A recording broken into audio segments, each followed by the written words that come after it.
Elisa segera berlari ke ruangan Baskara yang berada di lantai dasar. Kelasnya sudah bubar sejak 10 menit yang lalu.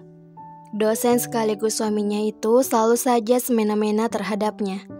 Bisa nggak sih dirinya dihargai sebagai mahasiswi sekaligus istrinya? Kalau begini terus mending Elisa jadi janda aja deh. Amit-amit. Ruang Baskara dengan nama yang terpasang Muhammad Baskara Garfi tersebut merupakan ruangan terhoror bagi Elisa. Bagaimana bisa ia menikah dengan lelaki macam Baskara? Killer gitu orangnya, ya kan? Siapa coba yang mau tahan sama sikap killernya? Saling curhat yuk. Tok tok tok. Setelah Baskara menyuruh masuk, barulah Elisa masuk. Ya mau bagaimanapun Elisa harus sopan karena Baskara itu masih dosen pengajarnya. Kamu telat 30 detik, kata Baskara mengetuk-ngetuk jam tangan hitamnya sambil menatap tajam Elisa. Elisa meneguk Salifa sepelan mungkin. Bagaimana keselamatannya nanti malam? Telat 30 detik kan? Gak lama pak. Lagian 30 detik itu jalan dari pintu ke meja bapak.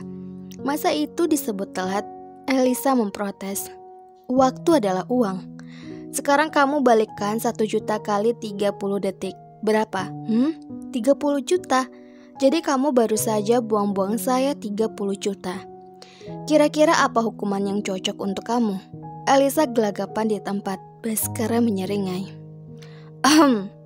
Nanti makan siang bareng saya. Hukumannya saya kasih aja di rumah. Baskara kembali menyeringai nakal. Mau makan apa? Tanya Baskara yang sekarang sedang duduk di salah satu restoran di dekat kampus. Terserah. Kenapa sih cewek setiap ditanya jawabnya selalu terserah? Kan para cowok jadi bingung. Para kaum hawa, wanita, perempuan, bikang, wadon, cewek, dan sejenisnya, mohon dengan sangat saya meminta klarifikasinya. Nasi goreng. Ke restoran cuma mau beli nasi goreng, mending beli yang harganya 10 ribuan. Mie goreng, mending rebus di rumah. Chicken stick, ribet. Bakmi, maunya gayung mie. Salad buah, lagi gak diet. Baskara geram, ini yang dinamakan terserah. Lapar, kapan makannya? Bodoh amat, pesan aja sendiri. Ngeribetin hidup orang aja, untung istri. Elisa mengedikkan bau acuh. Ia memanggil waiters dan memesan nasi goreng, mie goreng, chicken stick, bakmi, dan salad buah serta jus lemon tea. Hal tersebut membuat Baskara membelalakan bola matanya. Apa-apaan ini? Bapak mau pesan apa? Tanya Elisa pada Baskara. Bakmi dan jus lemon tea aja. Setelah pelayan pergi, Baskara menatap tajam Elisa. Maksud kamu apa? Hah? Pesanan kamu kan yang tadi saya sebutin semua, tapi kamu selalu nentang. Kenapa sekarang malah pesan semuanya? Kan terserah saya. Baskara membuang nafas kasar. Sabar Baskara, dia istri lo, batin Baskara. Sebelum lo ngerjain gue, ya harus gue kerjain dulu lah, batin Elisa. Malam harinya, setelah makan malam, Baskara terfokus pada laptop di meja kerjanya. Sedangkan Elisa baru saja masuk ke dalam kamar mandi karena tadi harus mencuci piring yang dipakai makan tadi. Elisa menuju meja belajarnya dan membuka laptopnya lalu terfokus. Keadaan hening. Lalu melihat Elisa bergerak gusar di tempatnya. Baskara tak tahan untuk tidak bertanya. Lalu ia bertanya saja. Kenapa kamu? Pusing, gak ada ide. Saya harus kirim gambar yang bertemakan alam malam ini juga. Jangan terlalu dipaksakan, ntar kamu sakit. Ngeledek mulu, kesal Elisa. Loh, saya bicara benar, tidak ada unsur mengejek. Ngeselin. Elisa berjalan menuju kasur sambil menghentak-hentakan kakinya, lalu menutupi seluruh tubuhnya menggunakan selimut. Baskara hanya melihatnya, lalu kembali terfokus pada pekerjaannya.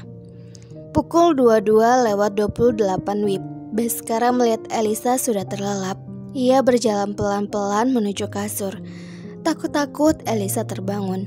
Baskara hanya melihat wajah Elisa yang sudah tertidur lelap. Baskara hanya memikirkan satu fakta bahwa dia adalah manusia buruk di masa lalunya. Ia banyak berubah setelah mengenal Elisa. Bahkan dia rela meninggalkan hobinya hanya untuk menikah dengan Elisa. Baskara tidak tahu apakah Elisa nanti akan menerima kekurangannya. Apa perempuan itu akan membencinya setelah mengetahui bahwa Baskara yang dulu adalah seorang pembunuh. Memikirkannya saja Baskara sudah takut. Ia tidak mau kehilangan Elisa. Karena cepat atau lambat, hari itu pasti ada. Hari di mana Elisa akan mengetahui semuanya. Baskara tidak pernah mengharapkan adanya hari itu terjadi. Tapi mau bagaimana lagi kan? Ia hanya takut mengecewakan istrinya. "Maafin saya Elisa," gumam Baskara pelan. Baskara hendak menyentuh rambut Elisa, namun tiba-tiba Elisa menggeliat. Tangan Baskara masih berada di dekat kepala Elisa. Elisa terbangun, menatap tangan kokoh Baskara yang tak jauh dari kepalanya. Menatap Baskara lalu bertanya, "Mas Om ngapain?" Matanya memicing curiga kepada Baskara. Baskara kelagapan. Enggak ngapa-ngapain. Memangnya saya ngapain?" "Itu tangannya," katanya sambil melirik tangan Baskara. "Saya cuma mau cabut uban." "Uban?" ulang Elisa. Iya, kamu ada ubannya. Tadinya mau saya cabut tuh," tunjuk Baskara pada kepala Elisa. Elisa menepuk-nepuk kepalanya sendiri. "Gak mungkin lah saya ada ubannya. Mas Om juga yang udah tua belum ada ubannya." Tanpa pikir panjang, Baskara langsung mendorong tubuh Elisa ke kasur dan menarik selimut untuk menutupi tubuh keduanya. "Ah!" teriak Elisa di dalam selimut.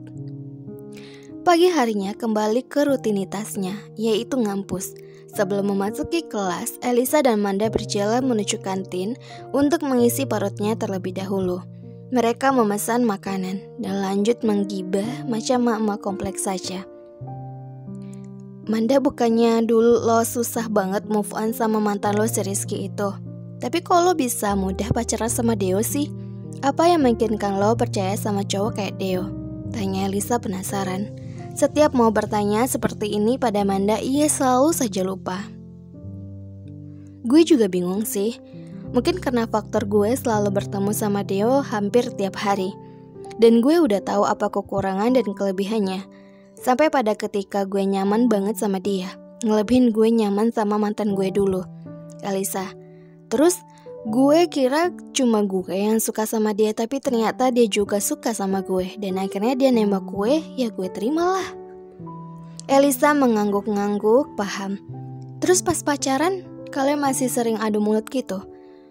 Atau canggung gitu? Soalnya gue lihat pengalaman orang-orang tuh kalau awalnya temenan terus pacaran, ya bakalan agak canggung. Tapi kayaknya itu gak berlaku deh di kalian."